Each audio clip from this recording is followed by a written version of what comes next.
Olá, galerinha! Tudo bem com a melhor turma de História do Colégio Militar de Brasília? Os melhores alunos estão na 7ª companhia. Eu não tenho dúvida disso.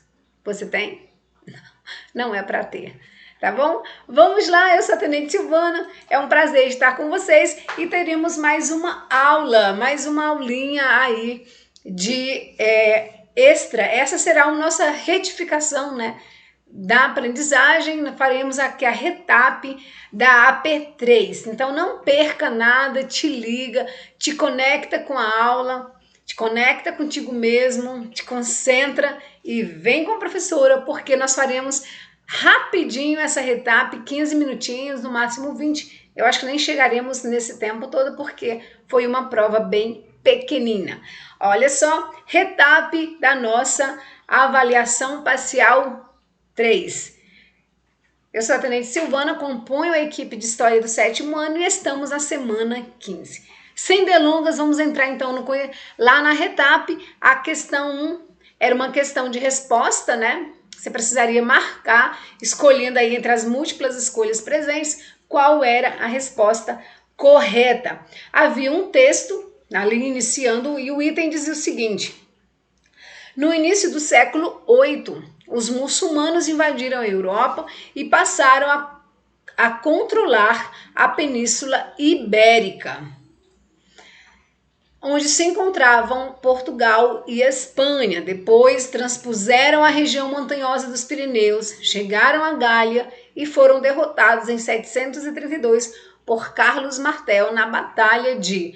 A pergunta, todo esse emaranhado de letrinhas foi para perguntar em qual batalha o exército de Carlos Martel conseguiu derrotar os muçulmanos. Temos 4 opções: Granada, Al-Rota, quase não saía, né? Guadalete e Covadonga. Resposta, qual é ela? Se você disse Poitiers, muito bem. Deixa a professora fazer uma consideração. Península, ao longo das nossas aulas, nós já precisamos algumas penínsulas, né? Itálica, a região da Itália. Ibérica, a região que compreende França e Portugal. E Península Árabe, tá? Então, assim, nós trabalhamos com essas 3 penínsulas, galerinha. Não confundam, guardem com atenção, tá? A Península Arábica, né? A Península Árabe é fácil por conta do próprio nome, se distancia ali um pouquinho da Europa, mas prestem atenção para não fazerem confusão com a Península Itálica e a Ibérica, ok? Então essa batalha foi a Batalha de Poitiers, onde Carlos Martel conseguiu frear o avanço dos muçulmanos. Item 2. No Ocidente europeu, durante o período medieval, a maioria... Deixa a professora só... Ok, deixa eu diminuir um pouquinho, que eu estou quase sem cabeça aqui, né? Ok, no Ocidente europeu, durante o período medieval, a maioria das pessoas viviam no campo. Era na época, né? Era na grande propriedade rural dessa época que o feudo se desenvolvia e a vida econômica, social e política também. Logo, a pergunta quer dizer que qual a melhor definição de feudalismo? E algumas alternativas, né? Letra A diz: o feudalismo deve ser definido como um regime político centralizado. Centralizado, galerinha? Nós já falamos bastante disso. Letra C. Surgiu como consequência da crise do modo de produção asiático. Nem falamos de Ásia. Essa daqui você descarta assim. Nós nem falamos. Inclusive, claro que na Ásia houve feudalismo, mas nem falamos do feudalismo asiático. Letra D. Entrou em crise após o surgimento do comércio? Não, o comércio fortaleceu. Apresentava uma considerável mobilidade social. Professora, não, porque olha só, no feudalismo nem havia, o cara nascia servo, morria servo, nobre, então não havia mobilidade social. Resposta certa, Vamos ver qual é. Deixa eu só mudar o mouse. A resposta certa é exatamente qual letra? Letra B. O feudalismo foi um sistema caracterizado pelo trabalho servil. Tranquilo, tranquilo. Item 3. O feudalismo não foi idêntico em todas as regiões da Europa. É o texto do item. Sendo mais acentuado na França. As principais características do feudalismo eram: letra A. Eu vou olhar para cá porque fica melhor para a professora, tá? Vou fugir um pouquinho do foco da câmera.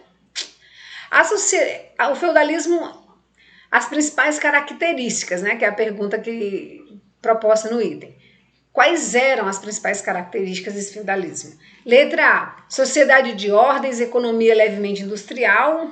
E, turma, apareceu o nome industrial, já está errado. No feudalismo não havia indústria. A indústria vai começar a surgir na Idade Moderna.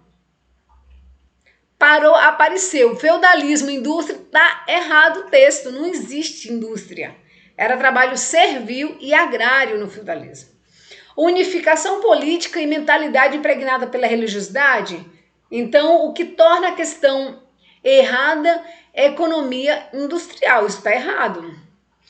Unificação política, se a gente levar em consideração a relação entre os feudos, sim, mentalidade religiosa também, mas economia industrial não. Está errado.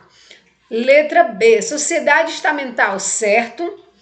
Tipicamente artesanal, certo. Organização política descentralizada, certo. Agora, o que tornou o item errado?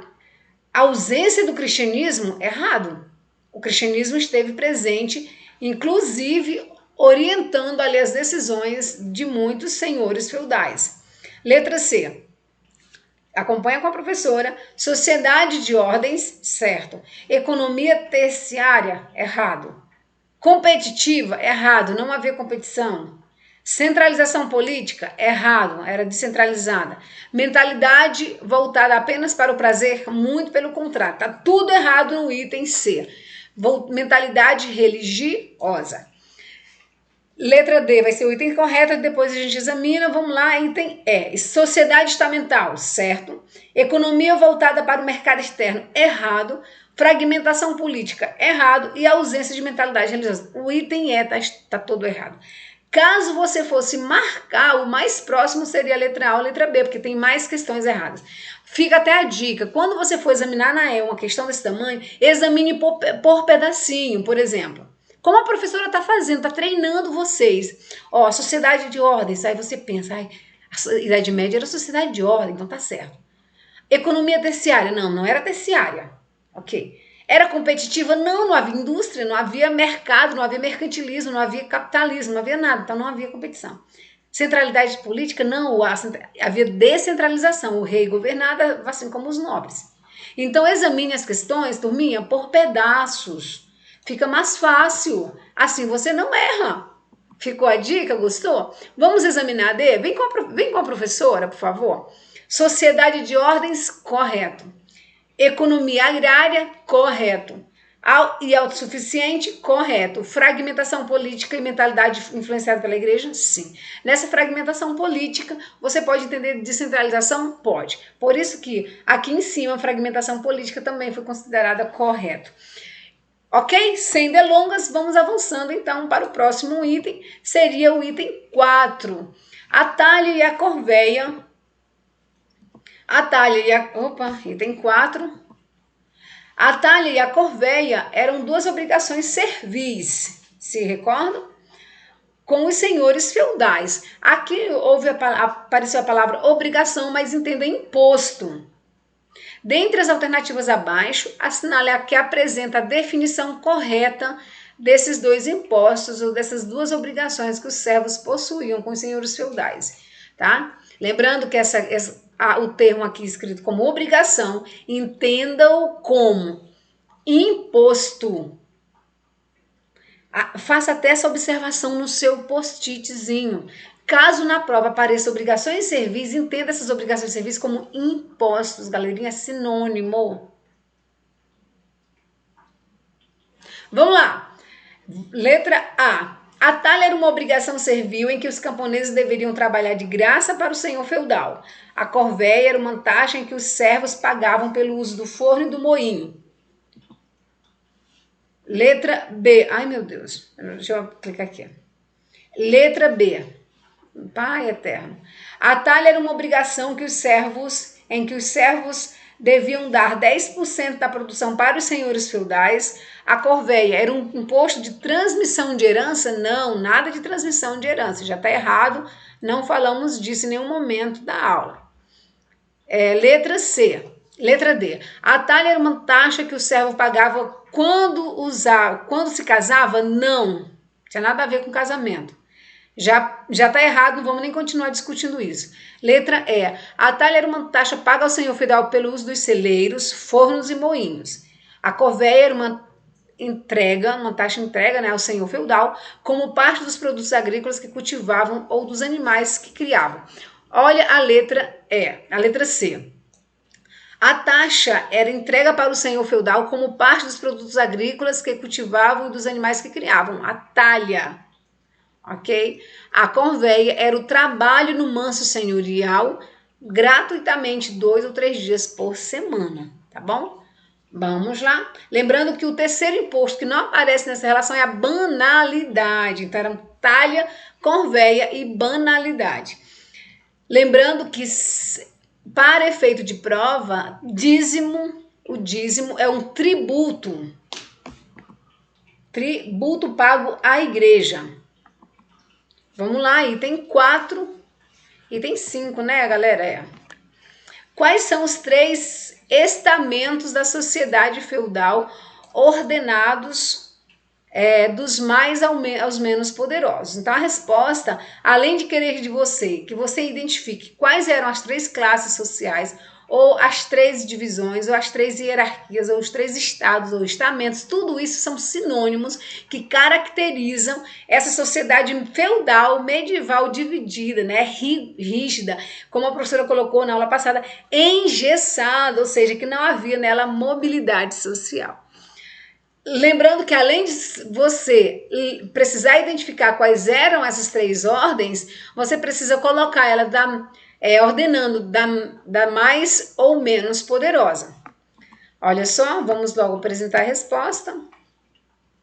Quais eram elas? Clero, nobreza e servos. Então, da menos poderosa, né? Do mais ao menos poderoso seria clero, mais poderoso, nobreza e servo.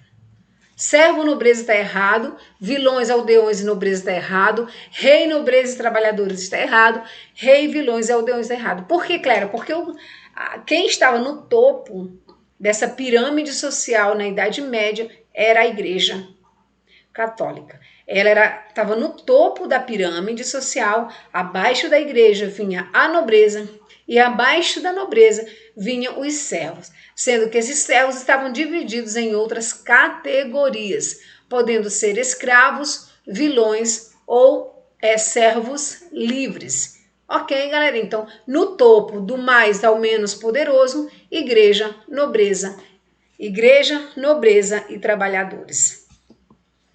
Questão 2, leia com atenção e marque V.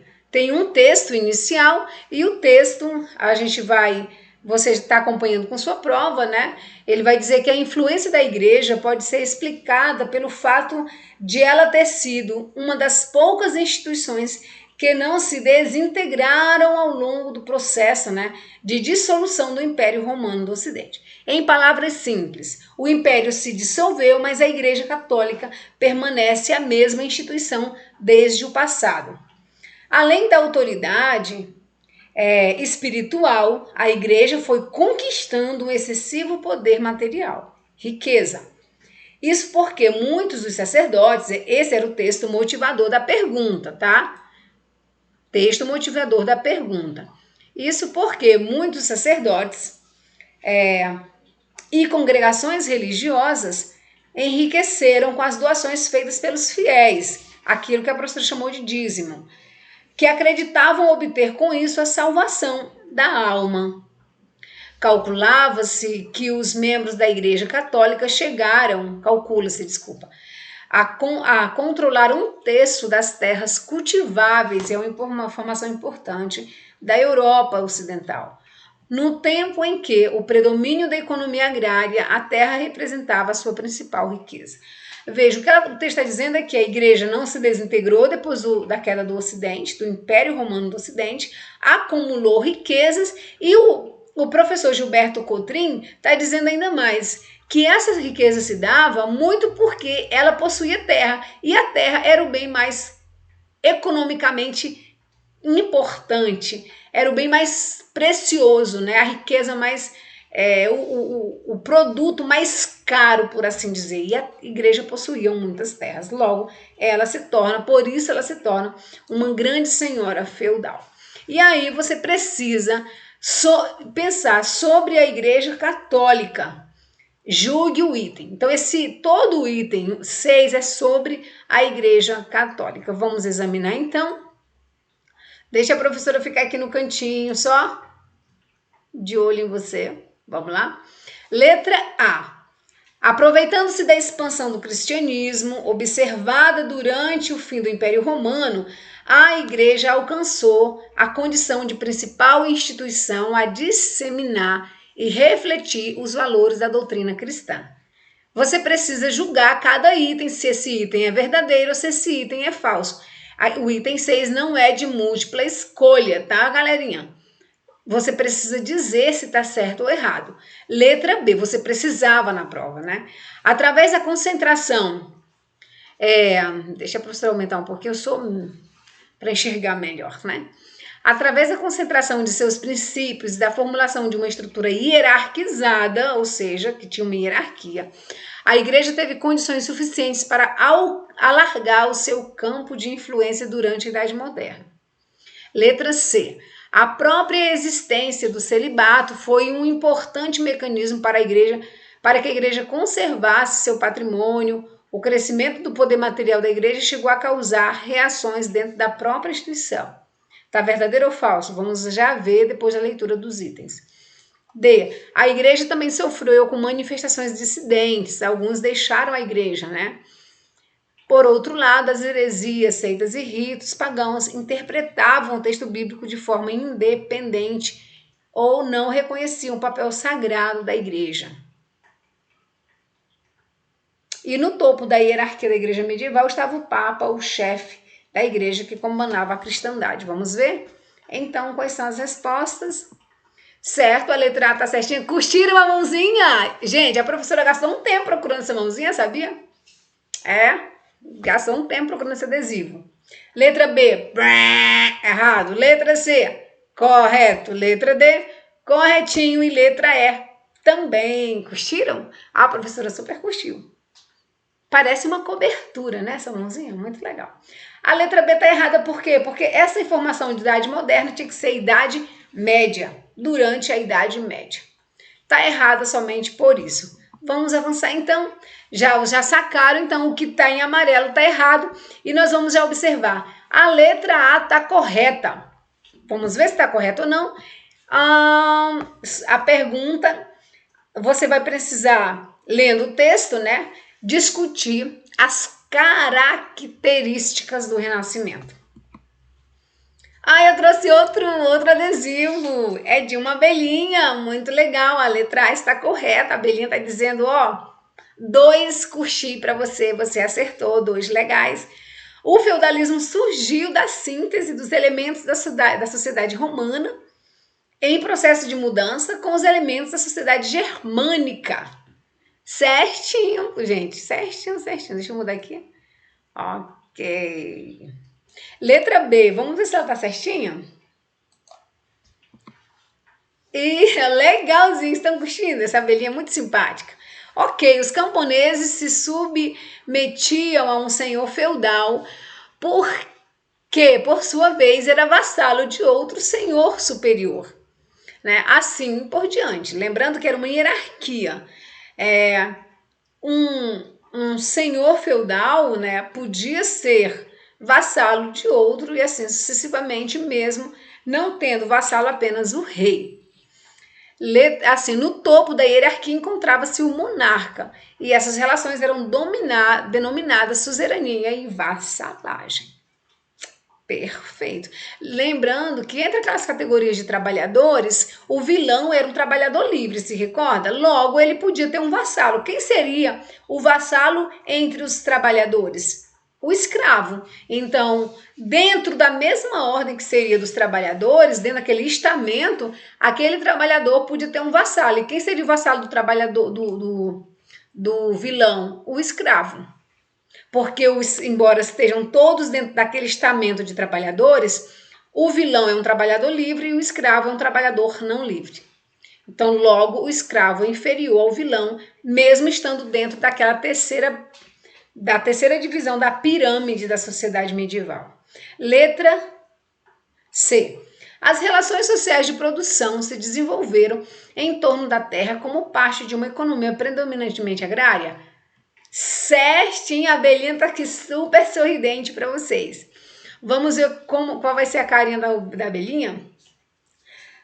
Para manter o poder, a nobreza feudal estabeleceu entre si a relação da seguinte maneira: aquele que tinha mais terra, chamado vassalo, tá errado.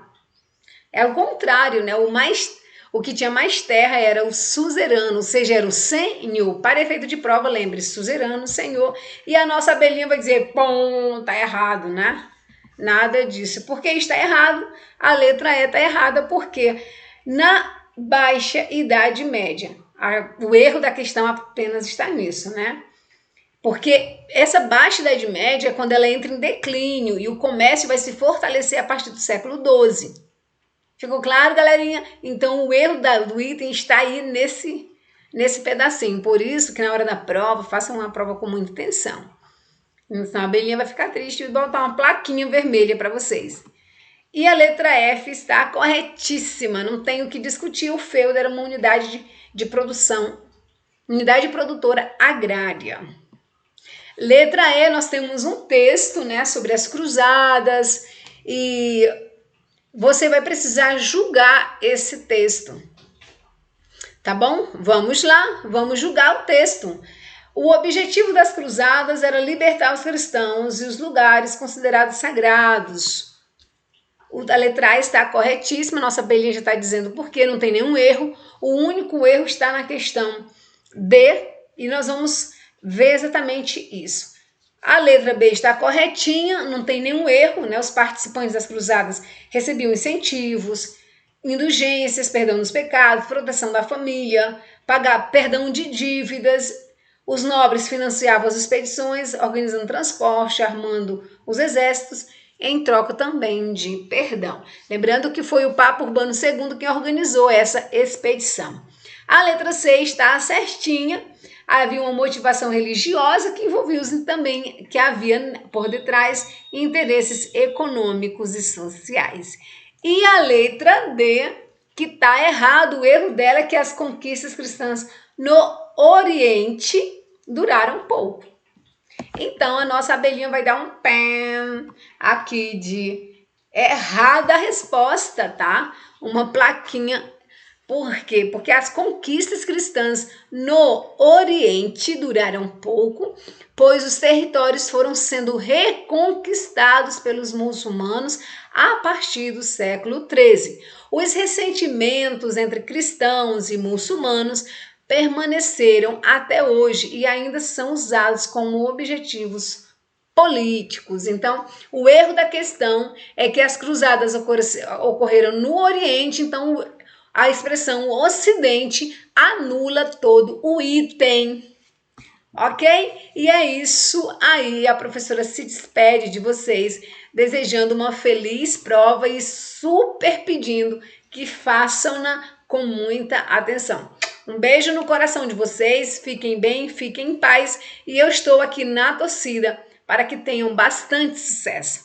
Tchau!